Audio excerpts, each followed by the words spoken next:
Luffy just awakened his devil fruit and everyone is going crazy in the community. For over 20 years, Oda hid the true nature of Luffy's devil fruit from us. We all thought it was a paramecia-type devil fruit, whereas it wasn't. It is actually a mythical zone devil fruit. So have a seat, make yourself comfortable, as I break down the chapter piece by piece. The cover story continued with the Vinsmokes. And it appears Charlotte Oven dropped Yanji and Niji in some sort of torture room. To be honest, I couldn't care less for the fate of Yanji and Niji at this point. After all, they were both very mean to Sanji. Given that the Vinsmokes were defeated, I do hope to see what has become of Reijo and Judge. Ichiji too is missing, so I think the cover story will be going on for a few more chapters. Finally, it appears Charlotte Brownie, Anna and Kaido are the members of the Charlotte family in charge of torture. Things are really not looking good for the Vinsmokes at this moment. Do I believe they would escape? Yes, I do. How? I don't know, but I am certain that the events of this cover story will tie into the post-Wano arc. The chapter began with Luffy regaining consciousness. This scene in its entirety is by far one of the most defining of the series, simply because it not only showcased Luffy's evolution, strength-wise, but could also have ties to many other characters. Roger, Shanks, Who's Who, and even Blackbeard to an extent. Luffy asks himself why he is still up. He himself is convinced he lost to Kaido. But he is having a lot of fun. Initially, I was wondering why he would say that, since this is kind of out of character for Luffy, since he despises losing. We actually had a 2-year time skip because of the weakness of the crew as a whole. However, later on in the chapter, these statements were clearly explained. More on that later on in the video. Momo was clearly wondering what Zenesha meant by Luffy being Joy Boy, and this could of course be understood, since Momo knows little about the Void Century. That said, Yamato asked Momo if that was what Zenesha said. Given that Yamato does have read the logbook, I do believe it is safe to assume that she must at the bare minimum know who Joy Boy is. I don't expect her to know more, since Oden made sure not to leave concise details about Laugh Tale as he tore off the most important pages of the logbook.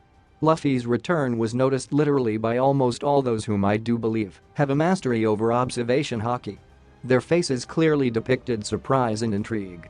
Surprise because clearly, Kaido said he was dead. How then did he survive? Intrigue because his presence had clearly changed.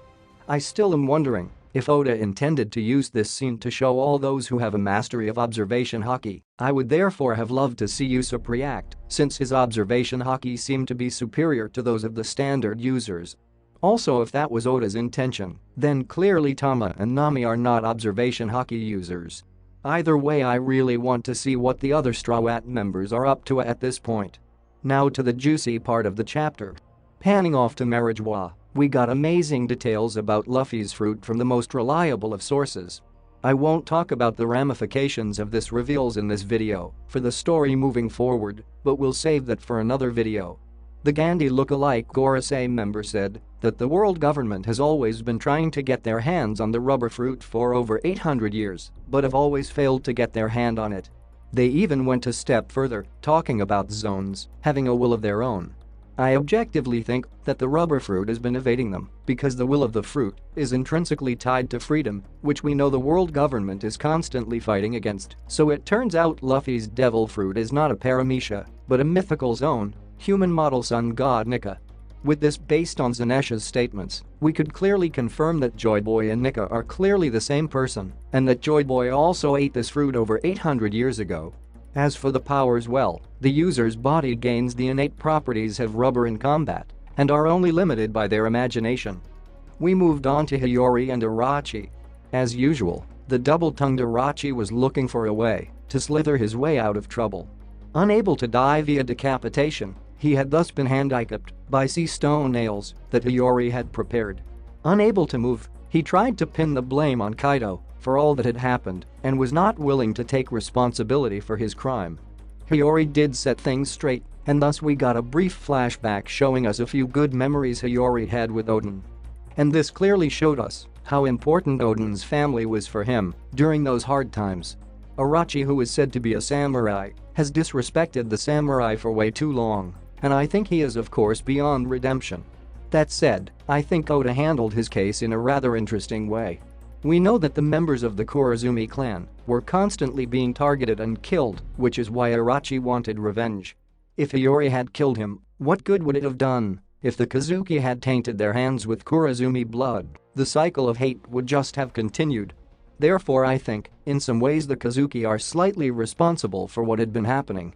Ideally, it would be nice for a Kurozumi to cleanse the honor of their clan so that the remaining survivors, if there are any, could live in peace without the fear of being targeted.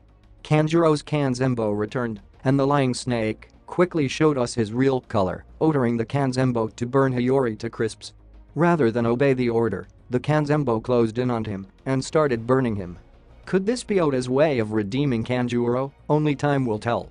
Hiyori ended with a short phrase, "The dawn will come," clearly reciting Kazuki Toki's words 20 years prior and making Orochi's nightmare a reality.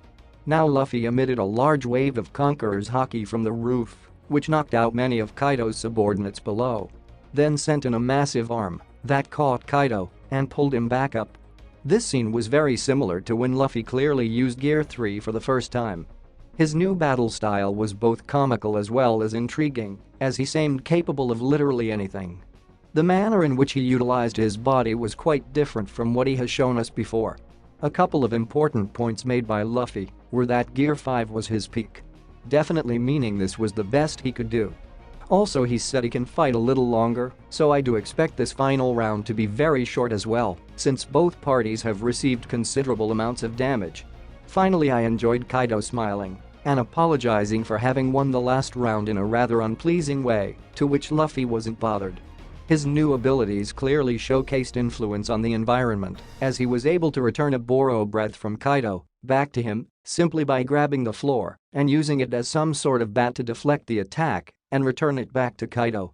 I also think the quick recovery after being knocked out was due to his Zone Awakening, which we do know grants them insane durability and endurance.